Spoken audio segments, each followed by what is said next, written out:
अस्सलाम वालेकुम दोस्तों, कैसे हो? उम्मीद है कि सब खैरियत से होंगे। अल्लाह आप लोगों को ऐसे ही खुश रखे। चलिए आज के किस्से की तरफ बढ़ते हैं। एक हमारे मोहब्बत करने वाले हैं, उनका नाम रेहान है, जो कि मुंबई से हैं।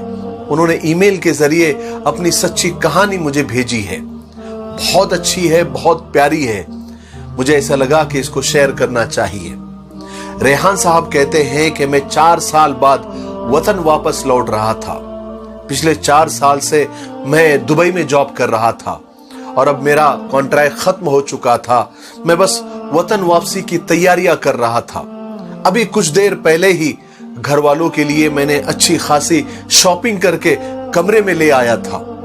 पिछले 4 सालों से मैं जॉब के अलावा भी छोटे मोटे काम करके पैसे जमा कर रहा था, सिर्फ आज के दिन के लिए कि जब भी मैं वतन वापस जाऊंगा तो अपने घर वालों के लिए, अपने भाई बहनों के लिए अच्छे अच्छे गिफ्ट और तोहफे लेकर जाऊंगा। छोटे भाई को महंगे मोबाइल रखने का बहुत शौक था, सो उसके लिए एक आईफोन ले लिया।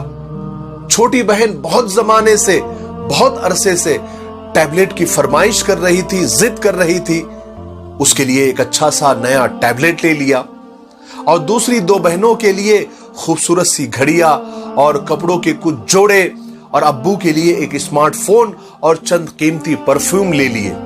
लेकिन जब मेरी अम्मी के लिए, मेरी मां के लिए तोहफा लेने की बारी आई तो मैं सोच में पड़ गया कि अम्मी को क्या पसंद है, क्योंकि इतने सालों में मैंने कभी अम्मी को महंगे कपड़े पहनते देखा ही नहीं था और घड़ी का शौक तो उन्हें था ही नहीं। रही चूड़ियां, बालियां, अंगूठियां, उनसे तो अम्मी को जैसे चिढ़ सी थी। जब भी कभी बाजार जाती तो बहनों के लिए बहुत कुछ ले लेती, लेकिन जब अपनी बारी आती तो हमेशा यही कहती, मुझे क्या करना है, ये सब चोचलापन मुझे अच्छा नहीं लगता, ये सब तुम पहनो, मैं तो इनके बगैर ही अच्छी हूं। यही हाल कपड़ों का था। एक आध बार 1-2 जोड़े ले लिए, फिर साल भर यही सुनने को मिलता था कि मैंने तो ले लिए इतने ढेर सारे कपड़े, तुम ही ले लो, मेरे पास तो पहले ही बहुत है। मैं सोच सोच कर थक गया, लेकिन अम्मी की कोई पसंद मेरे जहन में ना आ सकी जिससे उनकी पसंद का मुझे पता चलता और मैं उनके लिए कोई अच्छा सा तोहफा लेता, गिफ्ट लेता। मैं अभी इसी सोच में था कि अम्मी के लिए क्या गिफ्ट लूं कि घर से कॉल आ गई। छोटी बहन ने फोन किया था। वो तो छूटते ही कहने लगी कि भाई आप 4 सालों के बाद घर वापस आ रहे हो, आते वक्त मेरे लिए दुबई से एक अच्छा सा टैबलेट लेकर आना। मेरे चेहरे पे मुस्कुराहट फैल गई, क्योंकि मैं अच्छी तरह जानता था कि मेरे बहन भाइयों की पसंद क्या है, लेकिन मैं उन्हें सरप्राइज देना चाहता था। तो मैं ड्रामा करने लगा। मैं कहने लगा कि मैं अभी पैकिंग कर रहा हूं, अगर वक्त मिला तो देखूंगा, लाऊंगा, जम गया तो लाऊंगा, नहीं तो नहीं लाऊंगा। बाकी सारे बहन भाई जमा हो गए और अपनी अपनी फरमाइशें करने लगे और मैं मुस्कुराता रहा, क्योंकि वो जो कुछ कह रहे थे वो सब मैं खरीद चुका था, मैं ले चुका था, क्योंकि मुझे उनकी सारी पसंद पता थी। मैंने कहा कि अरे अम्मी कहां है, मेरी मां कहां है, मेरी बात कराओ उनसे। मैंने ये इरादा किया कि मैं खुद ही अम्मी से पूछ लेता हूं कि तुम्हारी पसंद क्या है। थोड़ी देर में अम्मी फोन पर आ गई।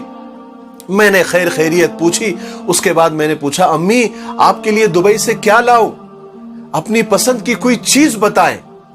अम्मी ने मुझसे कहा, ओए छोड़ ये सब बातों को, पहले तू ये बता तू कब मेरे पास पहुंच रहा है, मेरा बच्चा मेरे पास कब पहुंच रहा है, तू कब आकर मेरे गले से लगेगा, मैं बेचैन हूं तुझे गले से लगाने के लिए। हाय, मैं अम्मी की पसंद सुनने का इंतजार कर रहा था।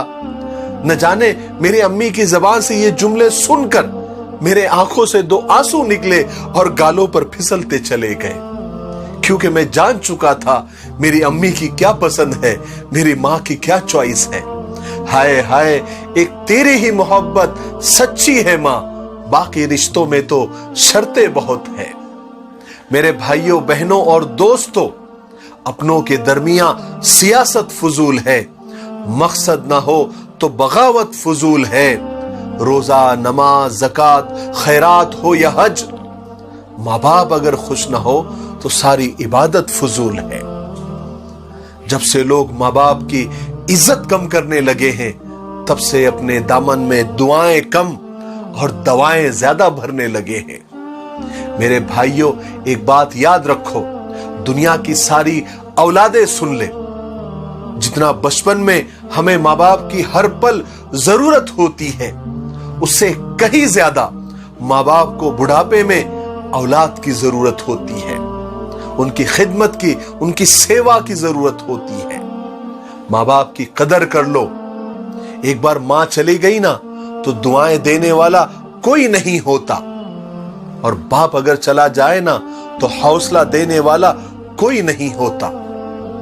ایک بات میری یاد رکھو، ایک بار یہ لوگ چلے جاتے ہیں نا تو ریشم کے تکیوں پر بھی نیند نہیں آتی۔ اس لیے اگر ماں باپ زندہ ہے تو ان کی قدر کر لو، ان کی خدمت کر لو، یہ انمول ہوتے ہیں۔